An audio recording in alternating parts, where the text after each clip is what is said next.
सोचो एक देश है जहां हर इलेक्शन के टाइम पे एक ही सवाल रिपीट होता है, मंदिर या मस्जिद, हिंदू या मुस्लिम, आपका धर्म खतरे में है या नहीं।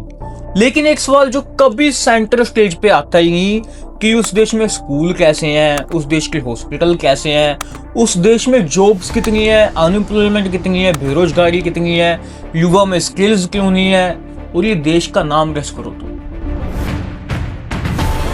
सब लोगों ने गेस कर लिया होगा, इस देश का नाम है इंडिया, भारत द हिंदुस्तान। आज की इस वीडियो में हम यही समझेंगे कि इंडिया जैसी डेवलपिंग कंट्री में डेवलपमेंट के ऊपर रिलीजन हमेशा जीत क्यों जाता है।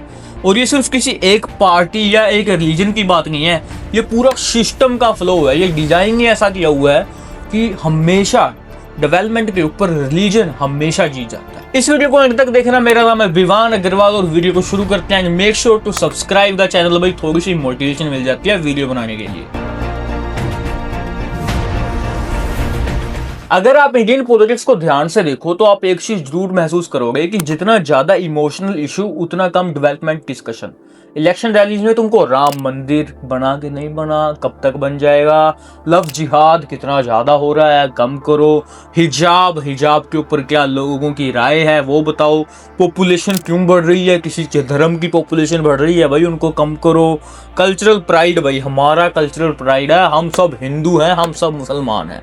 लेकिन उनको ऐसे टॉपिक पर रेयरली सुनने को मिलेगा कि इंडिया में टीचर स्टूडेंट रेशियो इतना कम क्यों है, इंडिया में लर्निंग आउटकम्स, बच्चे पढ़ लेते हैं बट जॉब के लिए प्रिपेयर क्यों नहीं हो पाते, इंडिया में हेल्थ केयर बजट आखिरकार इतना ज्यादा कम क्यों है कंपेरेटिवली टू कोई भी कंट्री, और इंडिया में इतना बड़ा स्किल गैप क्यों है, बच्चे पढ़ लेते हैं बट उनके पास स्किल्स ही नहीं है ताकि वो नौकरी कर पाए, इंडिया में जॉब्स क्यों नहीं है, इंडिया में अनएम्प्लॉयमेंट कितनी है, पैसा क्यों गिर रहा है, महंगाई क्यों है, इसके ऊपर डिस्कशन नहीं मिलेगा।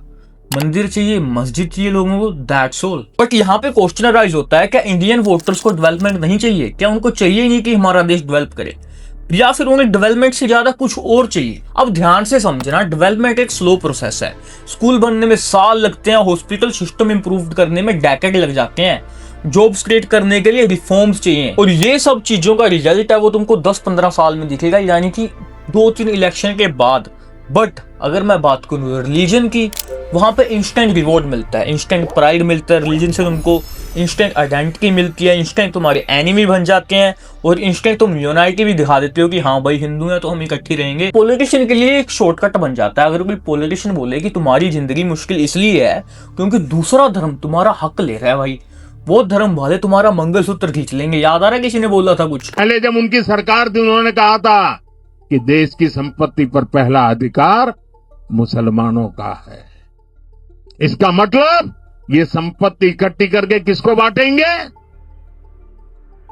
जिनके ज्यादा बच्चे हैं उनको बांटेंगे। तो आपको डाटा दिखाने की जरूरत नहीं पड़ती, पॉलिसी एक्सप्लेन करने की जरूरत नहीं पड़ती, अपने फेलियर को जस्टिफाई करने की जरूरत नहीं पड़ती। बस एक चीज ले आओ हमेशा अपनी रैलीज में, धर्म धर्म धर्म। तो आपको किसी चीज की जस्टिफिकेशन नहीं देनी, कोई आप कानून लेकर आए थे उसको वापस को ले लिया उसकी जस्टिफिकेशन नहीं देनी, जस्ट ये बोल दो कि भाई मैं ही तुम्हारा धर्म बचाऊंगा, अगर किसी दिन मैं गया तो दूसरे धर्म वाले तो तुम्हारे ऊपर हक जमा लेंगे। और एक इतना तकड़ा नैरेटिव बना दो पूरे देश में कि बच्चे से लेके बूढ़ा यही सोचने लग जाए कि ये एक गॉड टाइप फिगर है, ये भगवान है हमारा, अगर किसी दिन इसको कुछ हो गया या फिर ये चेंज हो गया तो दूसरे धर्म वाले तो आके हम पे जबरदस्ती हमारे साथ बहुत गलत काम करेंगे। मैं अपना भगवान मानता हूँ, मोदी को भगवान मानता हूँ, भगवान से ऊपर कुछ नहीं है।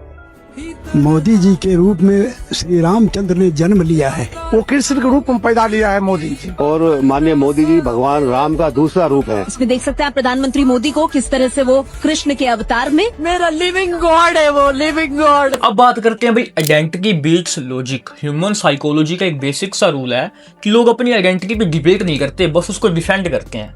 अगर आप किसी से बोलो तुम्हारा स्कूल खराब है, तुम्हारा हॉस्पिटल बेकार है, तो वो सवाल करेगा, लेकिन अगर आप उनको बोलो तुम्हारा धर्म खतरे में है तो वो सवाल नहीं करेगा, वो सीधा एक्शन लेगा। पापा हिंदू खतरे में है। भारत में करोड़ों बच्चे स्कूल नहीं जाते बेटा, बात पता है तेरे? पापा हिंदू खतरे में है। उत्तर प्रदेश में 50,000 स्कूल प्लस बंद हो गया सरकारी, तेरे बात पता है? पापा हिंदू खतरे में है। एक बात बता बेटा, तेरे एसएससी का एग्जाम का सेंटर कहाँ दिया है? नागालैंड। पापा तेरे पॉकेट में पैसा है जाने का? पापा हमें बचा लो, हिंदू खतरे में है। इसलिए पॉलिटिक्स में हमेशा लॉजिक कम यूज होता है, आइडेंटिटी ज्यादा यूज होती है। और इंडिया में सबसे स्ट्रॉन्ग आइडेंटिटी क्या है? रिलीजन भाई। लोग अपने रिलीजन के प्रति इतने प्राइड हैं कि उनको लगता है दैट इज एवरीथिंग। जय श्री राम बोल, धक्के से बोल। एक पार्किंग की वीडियो वायरल हो रही है जिसमें एक मुसलमान को बोला जा रहा है भाई जय श्री राम बोल। सो अपने धर्म को लेकर लोग इतने ज्यादा प्राइड फील करते हैं कि अगर उसने बोल दिया तो मैंने तो पता नहीं क्या ही उखाड़ लिया जिंदगी में, अगर उसने नहीं बोला तो मैं उसको बेइज्जत करूंगा। बोलना एक बार जय श्री राम, जय श्री राम। नहीं बोलोगे? क्यों नहीं बोलोगे? डॉक्टर जय श्री राम बोलने का भैया। जय श्री राम बोलो भाई। अरे भाई जय श्री राम बोल दो। अरे जाओ यार अपना काम करो। क्यों? अरे भाई सुन, इधर देख, जय श्री राम बोलेगा तू। और जो मैं बातें कर रहा हूँ ये सिर्फ इंडिया का इशू नहीं है, ये पूरी दुनिया का इशू है। हिस्ट्री देखो, पुअर कंट्रीज, लो एजुकेशन, हाई एम्प्लॉयमेंट, इन सब जगह पर रिलीजन या आइडेंटिटी पॉलिटिक्स स्ट्रॉन्ग मिलेगी तुमको। क्योंकि जब किसी का पेट भरता नहीं भुखमरी से, किसी को जॉब मिलती नहीं क्योंकि पूरे देश में बेरोजगारी है, और जब किसी को अपना कोई फ्यूचर नहीं दिखता, फ्यूचर उसका अनक्लियर होता है, तो लोग मीनिंग ढूंढने लगते हैं लाइफ में कि भाई कुछ और मीनिंग ढूंढते हैं। तो रिलीजन एक मीनिंग देता है। बट यही अगर तुम डेवलप्ड कंट्रीज में देखो, रिलीजन पर्सनल होता है, पॉलिसी पब्लिक होती है। हमारे यहाँ पॉलिसीज पर्सनल है क्योंकि उन्होंने बोला था पॉलिसी कैसे बता दूं, ये तो मेरा पर्सनल फंडा है, और रिलीजन पब्लिक है। और इसीलिए मैंने कहा था कि इंडिया कभी भी डेवलप्ड कंट्री नहीं बन सकता। जाके पूरी वीडियो देख रही हो, आई बटन पे दिख रही है, क्योंकि इस देश में भाई लोगों का माइंडसेट, लोगों की सिविक सेंस, कुछ कह लो, हमेशा एक ही चीज पे रिवॉल्व करती रहेगी, रिलीजन के बेसिस पे। इस पर्टिकुलर वीडियो में ना मैं कांग्रेस के खिलाफ हूं, ना बीजेपी के खिलाफ हूं, मैं सारी पार्टी के खिलाफ हूं, क्योंकि सब पार्टीज रिलीजन को अपना एक बेस यूज करती हैं। और क्यों यूज करती हैं वो बता देता हूँ। रीजन क्यों प्रेफर करती हैं सारी पार्टीज, सिंपल आंसर है, रिलीजन अकाउंटेबिलिटी कम करता है। अगर गवर्नमेंट बोले हम स्कूल बनाएंगे, तो आप पूछ सकते हो भाई कितने बनाओगे, कब बनाओगे, क्वालिटी क्या रहेगी स्कूल की, कब तक तैयार हो जाएंगे। लेकिन अगर बोले हम धर्म की रक्षा करेंगे, तो आप उनसे पूछोगे नहीं मतलब कैसे करोगे, क्या करने वाले हो, कोई टाइमलाइन नहीं है, कोई मेजरमेंट नहीं है, कोई अकाउंटेबिलिटी नहीं है धर्म रक्षा की। और जब रिजल्ट्स ना आए किसी भी चीज का, तो ब्लेम शिफ्ट हो जाता है प्रीवियस गवर्नमेंट पर। नेहरू ने गलत करा, कांग्रेस ने गलत करा, कांग्रेस ने 70 साल राज करा, क्या करा, कुछ नहीं करा, तो हम तो अभी 10 साल में, हमको तो टाइम लगेगा ना। ओपोजिशन हमको काम ही नहीं करने दे रही, हर काम में दखलंदाजी दिला रही है। एक सुधीर चौधरी की वीडियो भी वायरल हो रही है जिसमें उसने ये तक बोल दिया कि democracy is not good. India में डिक्टेटरशिप होती तो आज हमारा देश पता नहीं कहां ही तरक्की कर जाता। और चाइना से एग्जांपल लेके देखो, जब हमारे न्यूज एंकर जो 15-15 करोड़ में बिक चुके हैं सरकार के, वो बोल रहे हैं भाई dictatorship is good rather than democracy. Beijing का फॉर्मूला दिल्ली पर लागू नहीं हो सकता।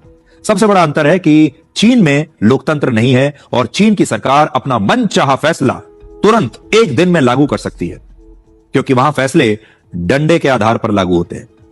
उसे ना तो संसद में कोई बिल पास कराना है, ना ही उसे हर 5 साल में चुनाव जीतना है। जैसे चीन में पहले लोगों से कहा गया कि 1 से ज्यादा बच्चे पैदा मत कीजिए, और अब चीन की सरकार कहती है कि ज्यादा से ज्यादा बच्चे पैदा कीजिए। इसके लिए उन्होंने कोई पार्लियामेंट से कोई बिल पास नहीं कराया, और ना ही उन्हें इस बात का तनाव रहता है कि अगली बार हम चुनाव में गए तो हम चुनाव हार जाएंगे।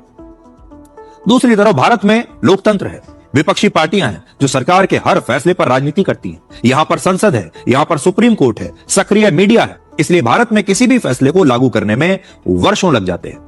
और इसके बावजूद हमारे देश में लोकतांत्रिक व्यवस्था की वजह से कई फैसले तो पूरी तरह से लागू हो ही नहीं पाते। जब भी तुम डेवलपमेंट की बात करोगे, वहां पे एक्सक्यूजेस चलते नहीं। अगर किसी ने बोला मैं स्कूल बनाऊंगा और वो स्कूल नहीं बना रहा, तो तुम जाके पूछोगे भाई तुमने क्या करा, तो करा क्या। बट अगर उसने बोला मैं धर्म की रक्षा करूंगा, वो धर्म की रक्षा नहीं कर रहा, तो तुम उसको सवाल नहीं पूछोगे। तुम उसको पूछोगे भाई धर्म की रक्षा कर रही है ना इसने, तो करेगा भाई। इसके कोई भी एक्सक्यूज देगा ना भाई, वो एक्सक्यूज तुम मान लोगे। और आज के टाइम पे हमारा इंडियन वोटर भी इनोसेंट है। ये बोलना इजी है कि पॉलिटिशियन ही गलत है, लेकिन सच ये है कि वोटर भी इंसेंटिव को रिवॉर्ड देते हैं कि रोड नहीं बनती फिर भी वोट मिल जाता है, क्यों, जॉब नहीं आती फिर भी वोट मिल जाता है। तो पॉलिटिशियन सीखता है भाई डेवलपमेंट ऑप्शनल है, इनको डेवलपमेंट चाहिए नहीं, मेरे को वोट तो तब भी मिल रहा है। एक ऐसा करता हूँ, एक मस्जिद और बना देता हूँ, वोट तो मिल ही जाएगा, एक मंदिर और बना देता हूँ, वोट तो मिल ही जाएगा। क्योंकि इनको चाहिए ही नहीं कि भाई रोड बने, स्कूल्स बने, डेवलपमेंट हो, अनएम्प्लॉयमेंट कम हो, महंगाई कम हो, पेट्रोल डीजल के दाम सस्ते हों, इनको ये चाहिए ही नहीं। तो उसको एज अ पॉलिटिशियन सोच के देखो भाई, उसको भी यही लगेगा ना कि इनके लिए भाई डेवलपमेंट मेन चीज है ही नहीं। तो जब वोटर ही ऐसा हो तो वो भी क्या ही करे भाई बंदा। और डेमोक्रेसी में सप्लाई उसी चीज का होता है जिस चीज की डिमांड है। अगर तुम डिमांड नहीं करोगे कि हमको अच्छी सड़कें चाहिए, हमको अच्छा रोड चाहिए, हमको अच्छे स्कूल चाहिए, हमको अच्छा नौकरी चाहिए, हमको बेरोजगारी कम चाहिए, तो वो करेंगे क्यों? जब तुम डिमांड ही ऐसे करोगे भाई मेरा तो मंदिर बना दो भाई हम खुश हैं, मेरा मंदिर बना दो, हम तो 10 साल तक वोट देते रहेंगे, हमारे लिए तो वो भगवान है भाई, तो वो क्यों काम करेगा? मेरे को ये भी बता दो ना। अगर तुम मांगोगे नहीं कोई चीज को तो क्यों करेगा? क्योंकि ये डेमोक्रेसी है, अगर तुम किसी चीज को मांगोगे तभी वो चीज तुम्हें मिलेगी। और इसका रिजल्ट क्या होता है? लॉन्ग टर्म बहुत डेंजरस रिजल्ट रहता है। एजुकेशन सिस्टम हमेशा वीक रहता है या फिर और वीक होता रहता है। हेल्थ केयर अंडर फंडेड रहता है। तुमको देखा होगा इंडिया में आज भी हेल्थ केयर में कहीं पे कुछ नहीं है, कहीं पे हॉस्पिटल अच्छे नहीं है, कहीं पे कोई मशीन्स नहीं है, कहीं पे डॉक्टर नहीं आता, तो हेल्थ केयर भी अंडर फंडेड रहता है। यूथ की फ्रस्ट्रेशन बढ़ती रहती है। आज के टाइम पे सिर्फ यूथ ही है जो सरकार के खिलाफ बोलने का जज्बा रखता है। अगर मैं अपने पेरेंट्स को बोल दूंगा ना, वो अभी भी मेरे को बोलते हैं ऐसी वीडियोस क्यों बनाता है, तेरे को उठा के जेल में डाल देंगे। बट अगर क्वेश्चन करना ही जेल में डालना है तो आर्टिकल 19 जो इंडियन कॉन्स्टिट्यूशन है भाई, फ्रीडम ऑफ स्पीच, उसका क्या फायदा फिर? एक बात और देखो, अगर कोई मुद्दा उठाने आ भी गया कि अगर कोई बोलने आ गया कि हाँ भाई सब करो करो करो, बहुत वो बहुत लोग प्रोटेस्ट कर रहे हैं अभी, हमको ये चाहिए, फिर क्या करते हैं? थोड़ी सी बीच में रिलीजन की डोज डाल देते हैं। पॉलिटिशियन का क्या करते हैं? आइदर मीडिया के थ्रू, मीडिया तो सारी बीती हुई है। अभी अर्नब गोस्वामी मेरे को लग रहा है कि थोड़ा वो चेंज हो गया, बट ओवरऑल मीडिया तो बीती हुई है। उनके थ्रू थोड़ा सा रिलीजन की डोज डाल दो किसी भी काम में, तो लोग फिर से रिलीजन की तरफ शिफ्ट हो जाते हैं, ताकि लोग क्वेश्चन करना बंद कर दें। इंडिया में कोई भी पार्टी अलग है? तो मेरा जवाब है नहीं, सब दूध की दुली है। कोई भी पार्टी तो अलग नहीं है। डिफरेंट पार्टीज हैं, डिफरेंट रिलीजन्स हैं, पर सबकी स्ट्रैटेजी एक ही है। जो पार्टी डेवलपमेंट पे सिर्फ बात करे उसका नैरेटिव लोगों को बोरिंग लगता है। सबसे बड़ी एग्जांपल बिहार की भाई, जन स्वराज पार्टी भाई, प्रशांत किशोर जी की। उन्होंने बात करी ना कि हमको बिहार को डेवलपमेंट करना है, हमको प्लान कम करना है, किसी ने वोट नहीं दिया। क्यों? क्योंकि भाई उनको समझ ही नहीं आ रहा, उनको ये नैरेटिव बोरिंग लगता है। अगर ये जन स्वराज की पार्टी या प्रशांत किशोर जी बोलते कि हम ऐसे करेंगे, हाँ अगर हमारी पार्टी आती है तो हम बिहार में 100 मस्जिदें और 100 मंदिर खोल देंगे, तो मैं तुमको लिख कर देता हूँ उनकी सरकार बन जाती। इसीलिए ऑलमोस्ट हर पार्टी इंडिया में, हर पार्टी, एवरी पार्टी कभी ना कभी रिलीजन का सहारा लेती है। प्रॉब्लम आइडियोलॉजी की नहीं है, प्रॉब्लम इंसेंटिव स्ट्रक्चर की है। रिलीजन की बात करोगे जल्दी इंसेंटिव मिलेगा, लोग मान जाएंगे, लोग सवाल कम करेंगे। सीधी सी एक विशियस साइकिल है ये। इस बात का मैं तुमको पूछूं कि सोल्यूशन क्या है, क्या हमको करना चाहिए कि ये सारी दिक्कतें दूर हो जाएं?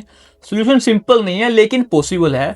एजुकेशन, लोगों को एजुकेशन के ऊपर और क्रिटिकल थिंकिंग, क्वेश्चन करना सीखना, हमको ये सिखाया नहीं जाता। बचपन से लेके आज तक की क्वेश्चन भी कर सकते हैं। किसी भी तुम छोटे स्कूल में जाओगे ना, अगर कोई बच्चा क्वेश्चन पूछता है तो टीचर बोलता है भाई ये तो ऐसी है, चुपचाप पढ़ ले, चुपचाप याद कर ले इसको। मीडिया लिटरेसी भाई, आज के टाइम पे हमारा मीडिया कितने नंबर पे है तुम सबको पता है, और भाई वो कैसे ऊपर आएगा अगर वो खुद आवाज उठाएंगे। अर्नब गोस्वामी थोड़ा बहुत चेंज हुए हैं, अगर वो लिटरली ऐसे ही करते रहते हैं, मैं तुमको लिख कर देता हूँ, अगर मीडिया जागरूक हो जाएगा तो देश में बहुत फर्क पड़ जाएगा। अगर हम खुद परफॉर्मेंस बेस्ड वोटिंग करने लग जाएं, अगर कोई बंदा अच्छे स्कूल, अच्छा हॉस्पिटल बना रहा है तो उसको वोट करें, रादर देन अगेन वही धर्म के चक्कर में। अभी दिल्ली में लोग पछता रहे हैं कि भाई रेखा गुप्ता को क्यों ही बना दिया, क्योंकि भाई केजरीवाल डेवलपमेंट की बात करता था, स्कूल की बात करता था, हॉस्पिटल की बात करता था। बट भाई अभी जिस बंदी को IQ लग रहा है तो उसको क्यों ही CM बना दिया तुम लोगों ने। और सबसे बड़ी बात, रिलीजन को पर्सनल रहेंगे। रिलीजन कोई पब्लिक में जाके बात करने वाला कोई टॉपिक नहीं है। रिलीजन पर्सनल है भाई, जो तुम मानते हो वेरी गुड फॉर यू।